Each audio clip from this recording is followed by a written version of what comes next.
Welcome to the BIM Coordinators Summit. I'm excited to be here and discuss how to increase your influence and technology budget by talking to management in their language. And while convincing management to give you budget is certainly critical, I'm also going to touch on something equally as important when it comes to implementing new technology: adoption, or getting your users on board. After all, what good is the greatest tool out there if no one is using it? Before I hop in, let me quickly introduce myself. I'm Virginia Senf, and I've been COO at Unifi for over 5 years. At Unifi, we deliver the industry's leading cloud-based content management platform, and our mission is to build a better now to enable a better future. On a daily basis, our team works with design technologists, VDC managers, BIM managers, executives, and designers at leading design firms around the world to improve their content and data collaboration workflows.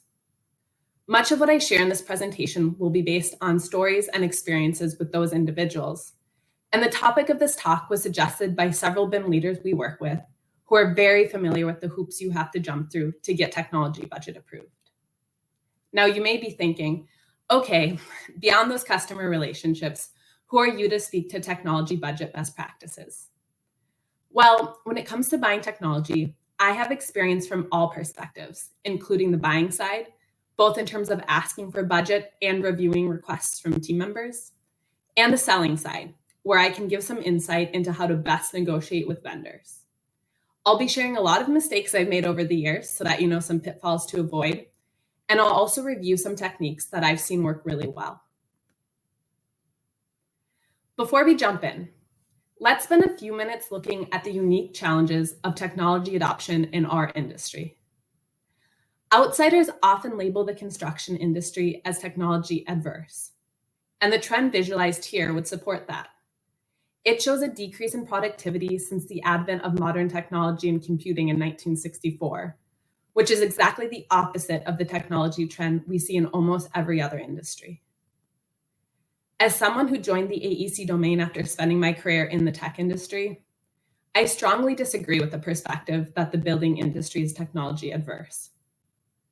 Our industry faces massive complexity on every single completely unique project, and the sheer number of stakeholders on a given project presents challenges to data collaboration and technology adoption.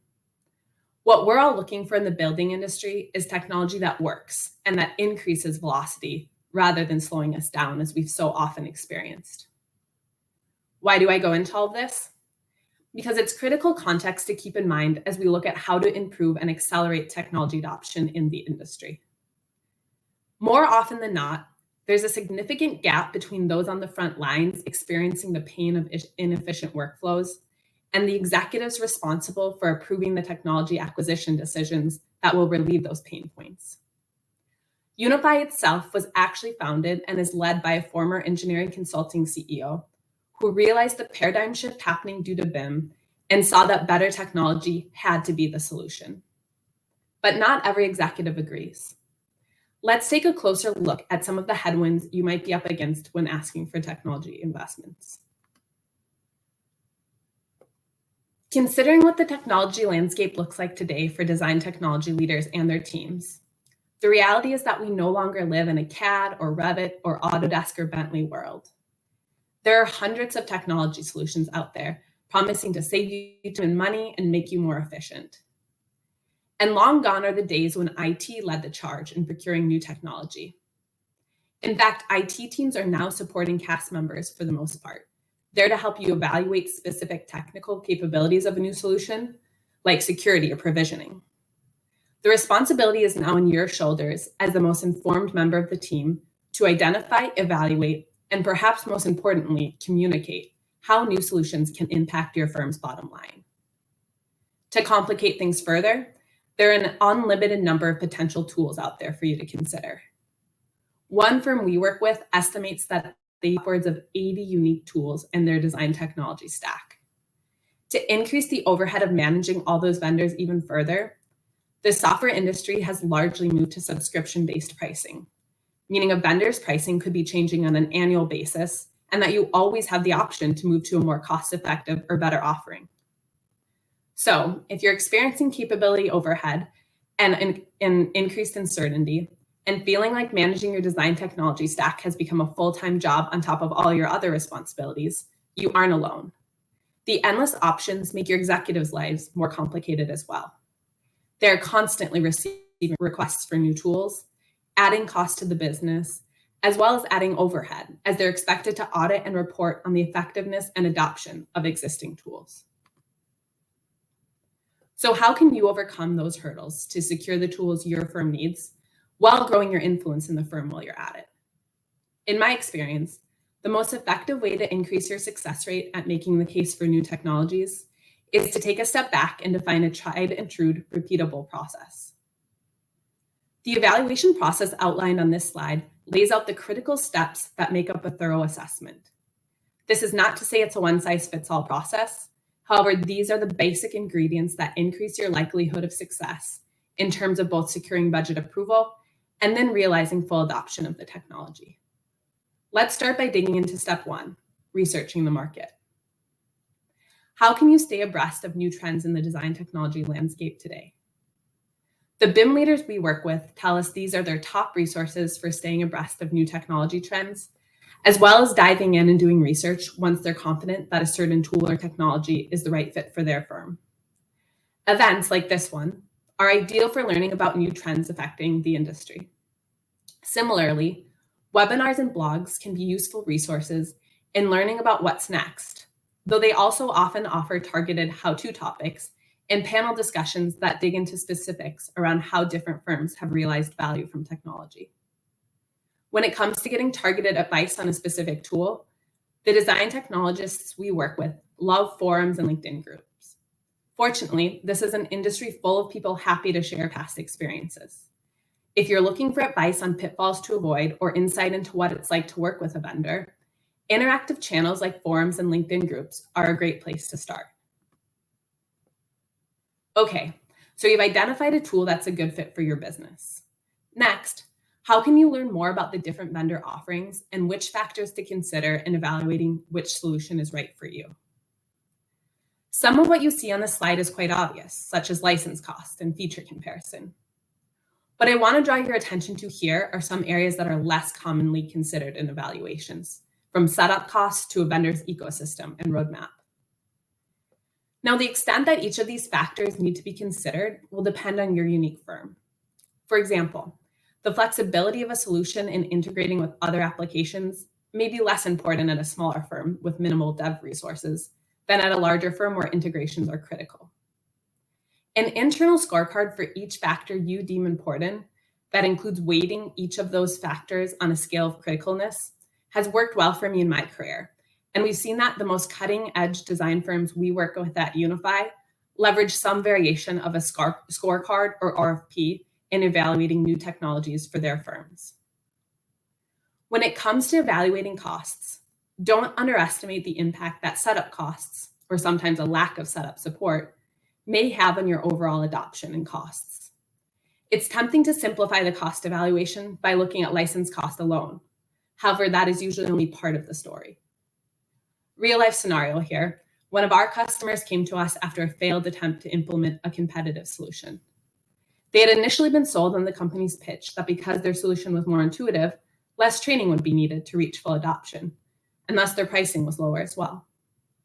1 year in with the competitor, they were struggling with tepid adoption due to the lack of onboarding support. And rather than a lower return on investment due to purchasing a more expensive solution, they had realized no ROI whatsoever as the system simply wasn't being used. So how can you address the risks around implementation?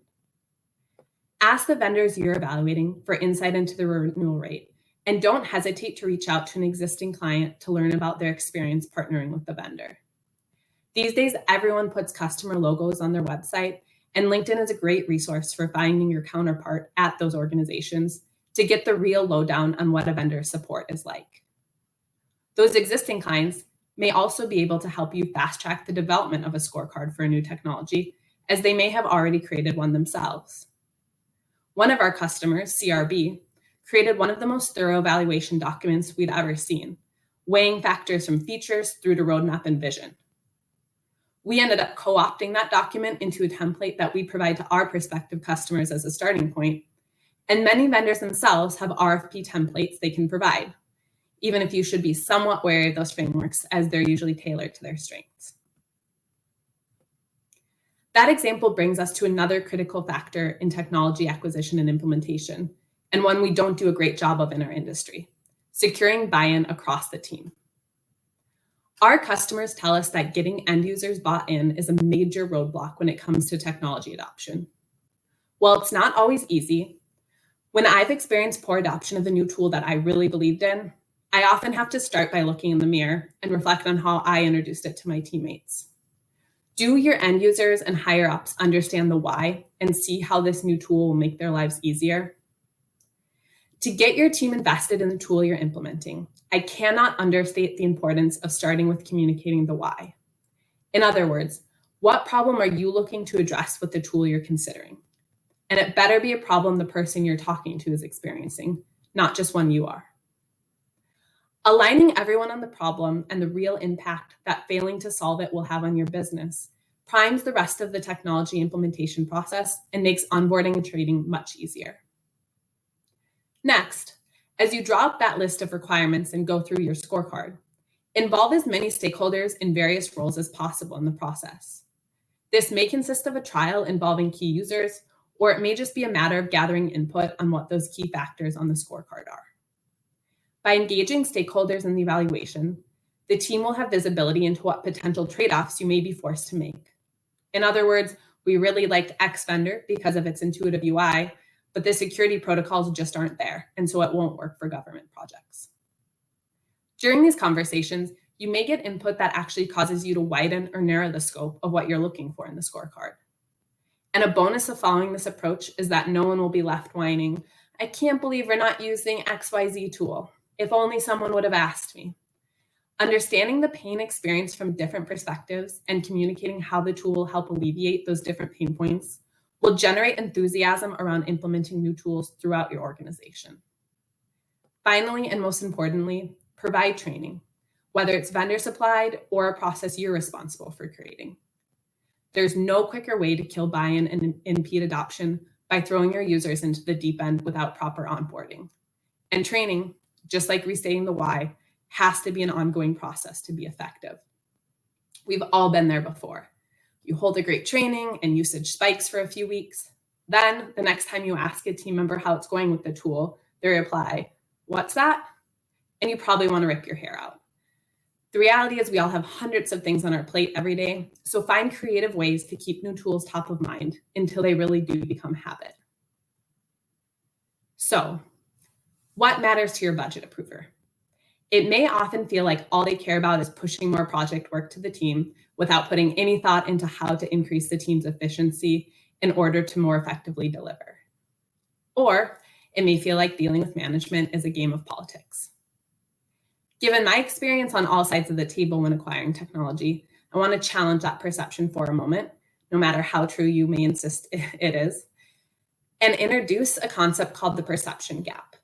The idea being that we often give ourselves the benefit of the doubt. For example, I had the best intentions, but I'm hampered by my environment, and don't extend that grace to others. It happens a lot, especially when we're dealing with teammates we don't know as well and have a lower level of trust with. For example, executives. You may think, well, she doesn't get why we need this tool, so she probably just cares about saving money and not making our lives easier. Or he really doesn't understand anything about design technology. Here, I want to challenge you to think like a salesperson, a good one that is, and put yourself in the shoes of the person you're requesting budget from. It's easier to do this when we're convincing our team members, right? Hey, I've got a new tool that's going to save you 30 minutes a day and help you get home from work a bit earlier. What do you think? What business and personal value might the executive you request budget from be looking for? If we're being generous in our assumptions, they want what's best for the business and team. So how is the solution going to save time and make the firm more money? If we're more skeptical, maybe they just want to be promoted or keep their job. And how do they do that? By showing their fellow executives and boss how they helped implement something that saved the firm time or made the firm money. We end up at the same place. So there you are. You found the right tool and are ready to go ask for approval. In over 90% of situations for our customers, a business case is required to secure upper management budget approval. If that's not the case for you, I guarantee that a terrific way to set yourself apart and increase appreciation of your business acumen is to create one without being asked. How can you succinctly summarize your enthusiasm in a format that will enable you to convince others of the value you see? First, keep it simple. You don't want to create a document that is going to take people hours to get through.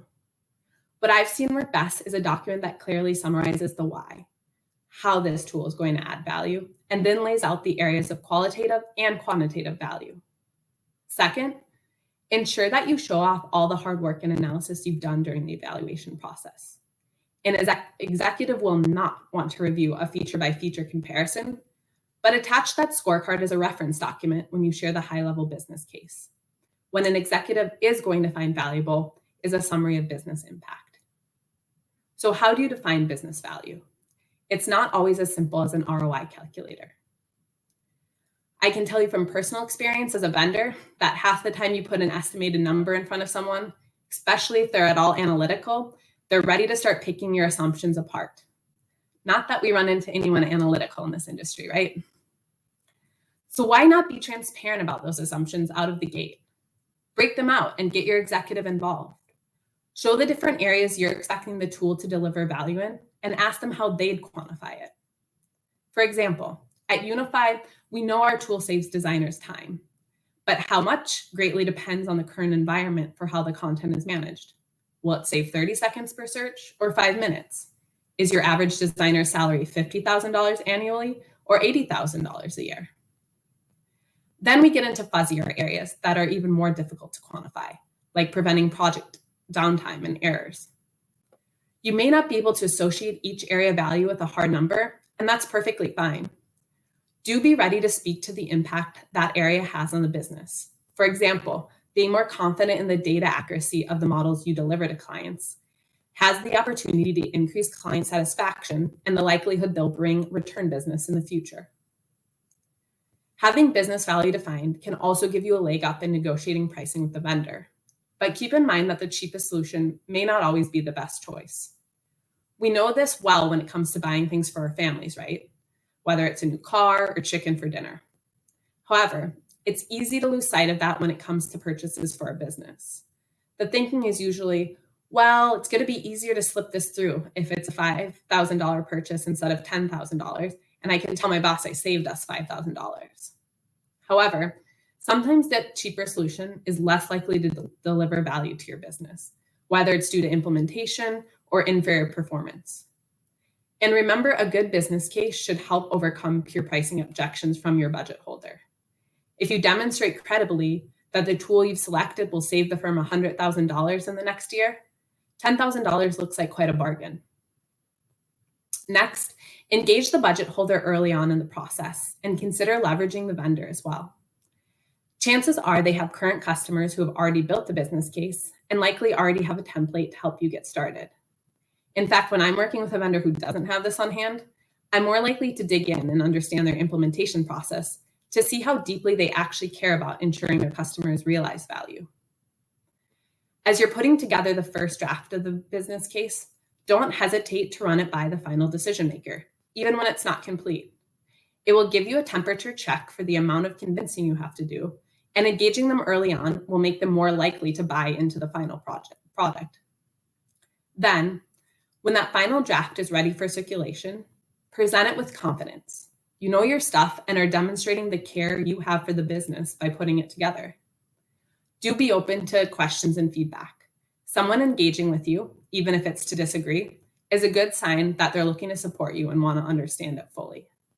Finally, making a promise on how much value will be realized is one thing.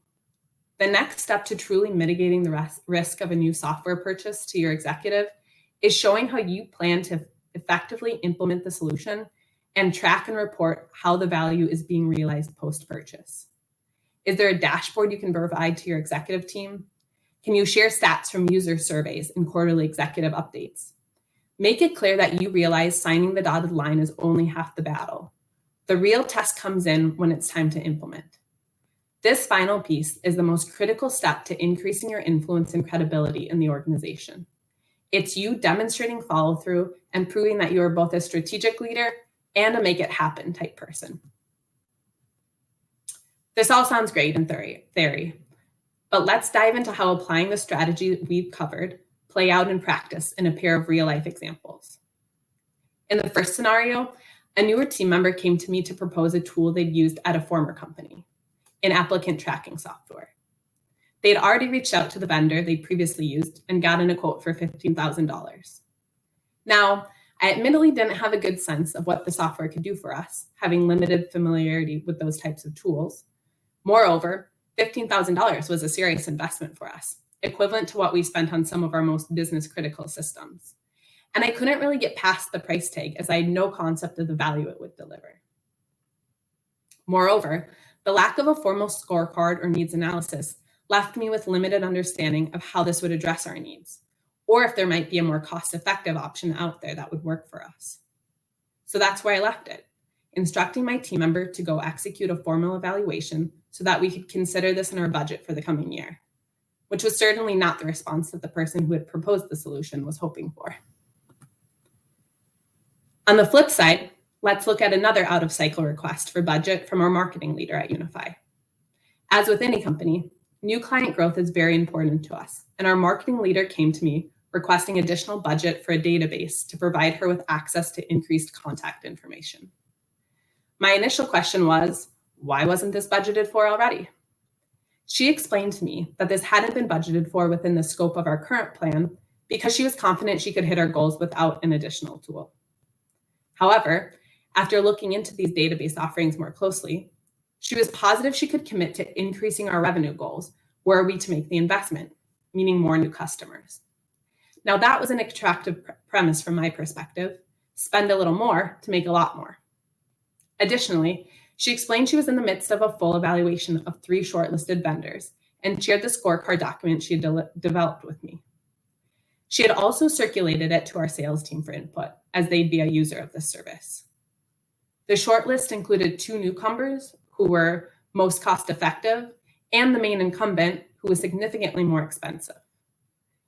Now, at this point, I hadn't yet seen price, and to be honest, the investment level was still somewhat surprised me.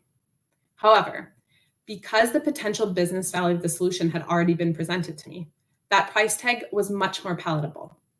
And when she came back to me 2 weeks later to explain the tests with the more expensive incumbent had been much more successful, but she still wasn't sure if it was worth the additional money, I actually pushed her to go with the more expensive solution because she'd clearly outlined the impact it would deliver to our business.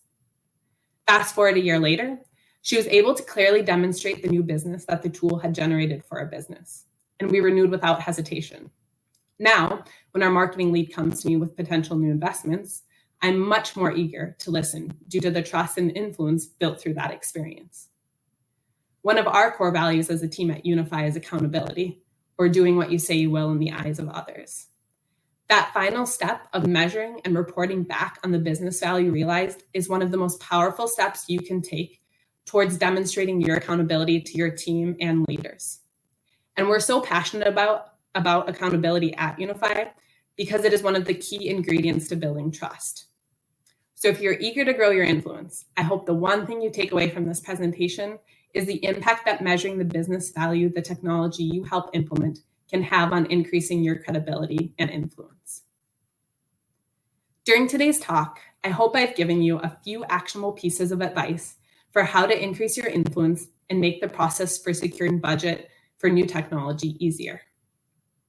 You've probably heard the old adage, with great power comes great responsibility. Unfortunately, I frequently see that the managers have massive responsibility with limited power. I want to challenge you not to let that lack of a large budget or team hold you back. You have enormous potential to impact the future of your firm and this industry. And while it may sometimes feel like you're fighting an uphill battle and receiving limited acknowledgement of your impact, by following the steps outlined here, particularly in communicating the business value of the work you're doing in terms that your executives can understand, you will increase your influence and the recognition you receive from moving the firm forward through the acquisition of technology. Thank you again to the Coordinators Summit for the opportunity to share some tips on obtaining the tools you need in your organization. And thank you for those who tuned in for your valuable time. It's been a pleasure to speak with you, and I hope you enjoy the rest of your BIM Coordinators Summit. We'll now open the floor for questions.